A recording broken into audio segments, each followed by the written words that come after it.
Pemirsa, puluhan tas mewah dan perhiasan milik artis Sandra Dewi habis terjual dalam pelelangan Badan Pemulihan Aset atau BPA Fair. Ya, tas mewah dijual dalam paketan dan satuan.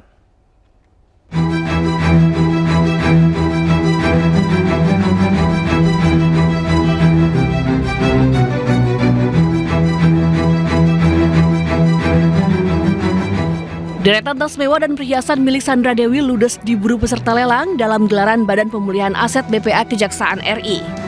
Tas mewah dan perhiasan tersebut berkaitan dengan kasus dugaan korupsi tata niaga yang menjerat suami Sandra Dewi, Harvey Muiz. Sementara itu, mobil mewah dan mobil sport milik Harvey Muiz lelangnya baru akan digelar pada bulan depan. Untuk asas dan kebiasaan dalam semua ya kami pastikan bahwa barang yang kami jual adalah barang yang sudah selesai masalahnya, sehingga kami tetap akan mengawal dan memastikan bahwa barang bisa dimiliki oleh para pengelola lelang dengan baik dengan jaminan kepastian. Selain tas mewah, replika kursi Firaun yang dilelang juga laku terjual dengan harga lebih dari 80 juta rupiah. Kursi tersebut merupakan aset rampasan dari terpidana kasus Asabri, Jimmy Sutopo. Tim Liputan, iNews melaporkan. Untuk mengantisipasi aksi begal yang kian marak terjadi, polisi merazia sejumlah pengendara yang melintas di Banjir Kanal Timur, Durensawit, Jakarta Timur. Polisi menemukan sejumlah pemuda yang mengonsumsi miras.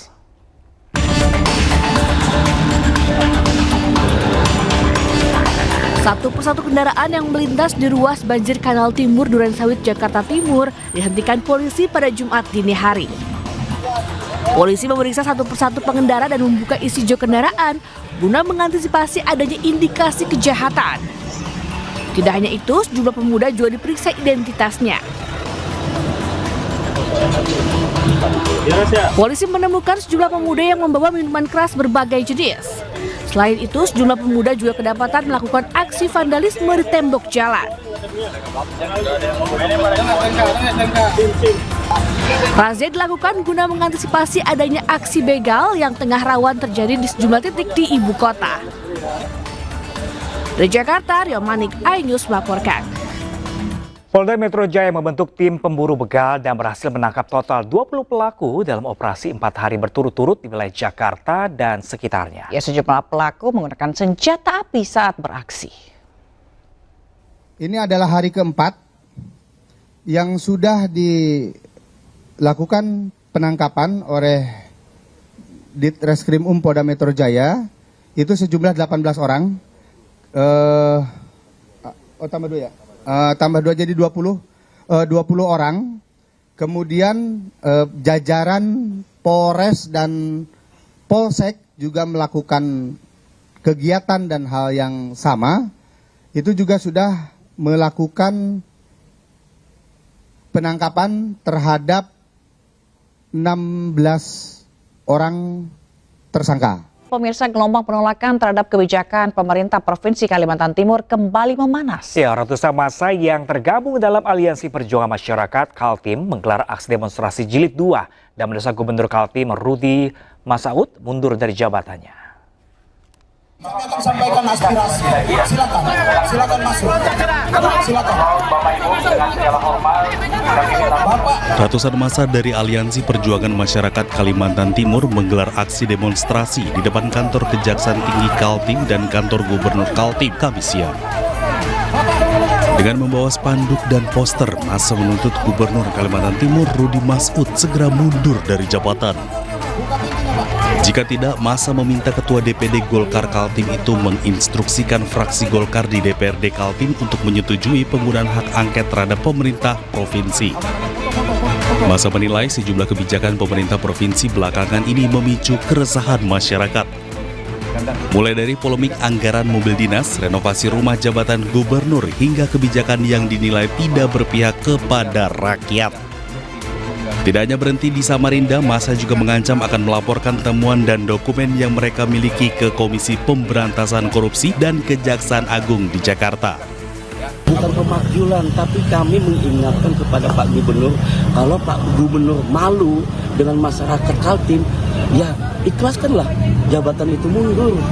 Dan malunya bukan hanya sekaltim, se-Indonesia. Hingga aksi berakhir, belum ada pernyataan resmi dari pemerintah Provinsi Kalimantan Timur terkait tuntutan yang disampaikan massa. Dari Samarinda, Kalimantan Timur, Ardi Wirya, iNews melaporkan. Video Menteri Keamanan Nasional Israel Itamar Ben-Gvir dalam memperlakukan tawanan aktivis dan jurnalis internasional memicu kemarahan publik. Sejumlah negara pun langsung memanggil duta besarnya dari Israel.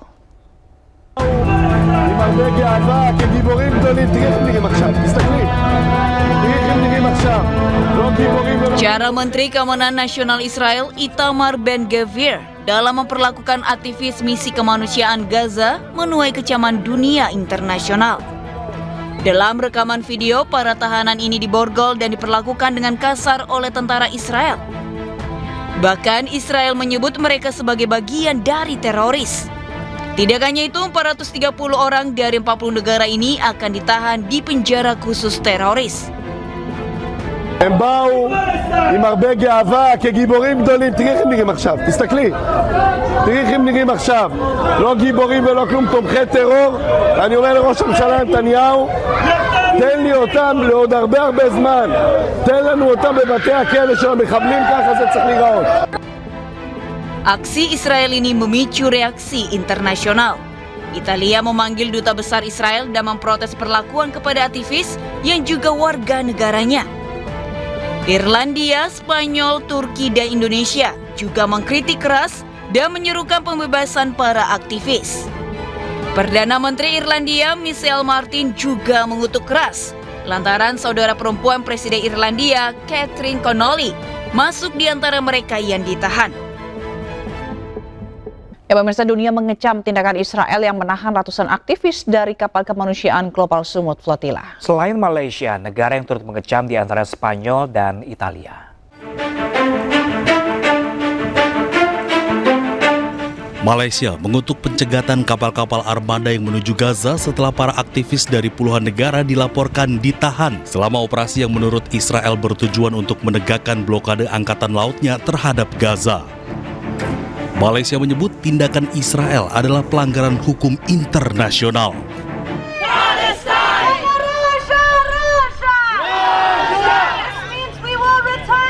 Puluhan pendukung pro-Palestina dan mantan aktivis Global Sumut Flotilla juga menggelar protes di depan Downing Street, menuntut pemerintah mengambil tindakan diplomatik untuk pembebasan warga negara Inggris yang ditahan oleh pasukan Israel.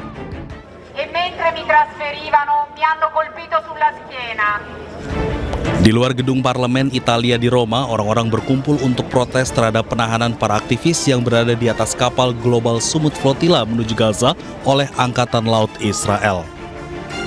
Kecaman juga disampaikan oleh anggota parlemen asal Spanyol Irene Montero yang marah besar dan meminta Uni Eropa langsung bertindak dan bebaskan warganya yang ditahan Israel.